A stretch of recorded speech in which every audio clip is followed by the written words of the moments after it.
The former Defence Secretary Grant Shapps says Britain needs to let Ukraine strike Russia with our Storm Shadow missiles if democracy is to be protected. He has written in today's Sunday Times urging the Prime Minister to authorise President Zelensky to fight Vladimir Putin on his own territory.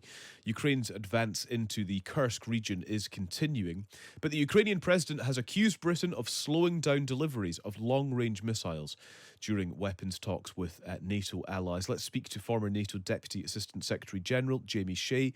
Jamie, good morning.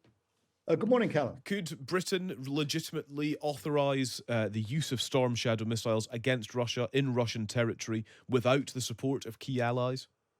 No, I would hope that obviously that support of key allies could be obtained. And Keir Starmer is going to see Joe Biden in Washington this week. They'll talk about Gaza, of course, but I think Ukraine will also be high up on the agenda. And I hope there can be, if you like, a transatlantic agreement here that both the UK and the United States will authorise the use of these longer range systems, Storm Shadow for the UK, the ATACMS or the JASOMs, to use all of these military acronyms on behalf of the United States. But there are other European who could also contribute. For example, France with a missile called Scalp, which is very similar to Storm Shadow. In the past, Callum, when these new pieces of equipment have been transferred to Ukraine, F-16s, tanks, air defense systems, the Allies have shared the risk by acting together. That also, I think, sends a powerful message to President Putin. So I hope that the UK will be able to persuade both the US and some of its other European allies to once again do this together. Interesting. This intervention from Grant Shapps in the Sunday Times today actually follows Bill Burns, who's the director of the CIA, yesterday, sort of nudging in a similar direction, Jamie. He said America and its allies should not be, quote, intimidated by President Putin's nuclear threat. Do you think the Western allies are somewhat intimidated by Putin? Ultimately, no, but it does mean that they do tend to take a long time to reflect on all of these decisions before crossing, if you like, new key milestones. That was the case, you remember, with the tanks. Obviously, a long time to decide on the F-16s, which have now been delivered. The United States took a long time before giving Ukraine the long-range artillery ATACMS systems, but ultimately those Rubicons were crossed. And I think in the case of the longer-range missiles that we're talking about, there are three absolutely compelling reasons why the NATO allies need to provide the authorization and the systems to Kiev now. Number one, Kiev, as we know, has grabbed some Russian territory in the Kursk Oblast. To get the strategic value out of that in bringing Putin back to the negotiating table, they need to hold on to that territory. And they need these long-range systems to prevent Russia amassing forces to try to get that territory back. Number two, the Ukrainians are on the defensive, as we know, in Donetsk, where they're losing territory very quickly. And again, they need those long-range systems to hit the Russian munition depots, command and control centers to halt that advance. Number three, the Russians are now launching every day scores of drones and missiles against Ukrainian cities, key infrastructure. 70% of the electricity grid has now been taken out. We're not giving Ukraine enough air defense systems like Patriots for it to be able to shoot down all of those systems. So therefore, the Ukrainians have to have a long-range strike capability against the Russian missile launch sites to prevent them from launching those attacks. If not, the Ukrainians are going to have a very, very tough winter, which is coming, and maybe a severe humanitarian crisis. And Callum, that is certainly not in the Western interest in terms of our support for Ukraine at the moment.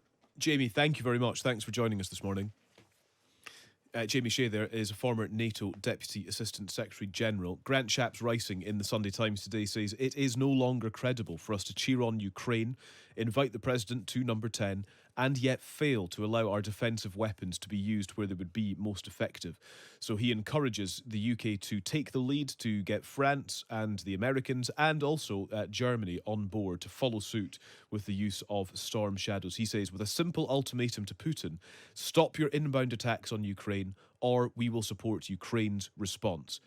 Deputy Political Editor of the Sunday Times, Harry York, says Shapps' view is also held by the Ukrainian military. It absolutely is the view of the Ukrainian government. In fact, Volodymyr Zelensky is growing increasingly frustrated with the West's response and its sluggishness to move on this issue. Ukraine is at a pivotal moment in this war. It's made a very ambitious, very surprising strike into Russian territory, into the Kursk region. And what it's trying to do is to continue that momentum. And in order to do that, Zelensky argues, it must have long-range missiles. It needs to strike deep into Russian territory. And there are key strategic reasons for this. They say that the arms manufacturing firms, the factories, the military bases that are helping to fuel the Russian war effort, they are behind enemy lines, far behind enemy lines, and Ukraine needs to be able to destroy those targets if it's to advance, because right now, whilst it's making advances in Kursk, it's going backwards in a lot of other areas. So it needs that Western resolve. Well, that is Deputy Political Editor of the Sunday Times, Harry York. You can read Grant Shapps' piece in the Sunday Times today. Let's speak to our political correspondent, Terry Stiasny. Morning, Terry. Good morning, Chloe. I guess the difficulty with what Grant Shapps is saying here is that it's not just the UK that could give approval for this. It would need approval of other nations, and that becomes more challenging. Yes, that is exactly the problem here, and you can expect that this kind of discussion might be one of the things that is on Keir Starmer's agenda when he goes to Washington later in the week, because it's been particularly the United States which has said we don't want these Storm Shadow missiles in particular to be used to attack targets within Russia. Other countries have been persuaded that other missiles could be used, but not the long-range missiles, because there are obviously worries about, what does this mean if other Western countries are attacking targets effectively within Russia, even if that's directly. Britain and France have been slightly more enthusiastic about this. The US and Germany have been more cautious. So this is something that has to be decided internationally. Let's also talk about Michael Gove, former Housing Secretary, of course, one of his many briefs in government, writing in the Sunday Times today. Pretty strong words, actually, about failures of his own government, actually, blaming the Treasury for failing to punish some of the cladding firms responsible for the problems and which led to the Grenfell Tower fire. Yes, although he does say that there has been some progress made over the past 7 years, he pretty much reserves his harshest words for some of the companies which were involved in this. And he is, as the inquiry found, really very, very critical of the companies which made the cladding and so forth.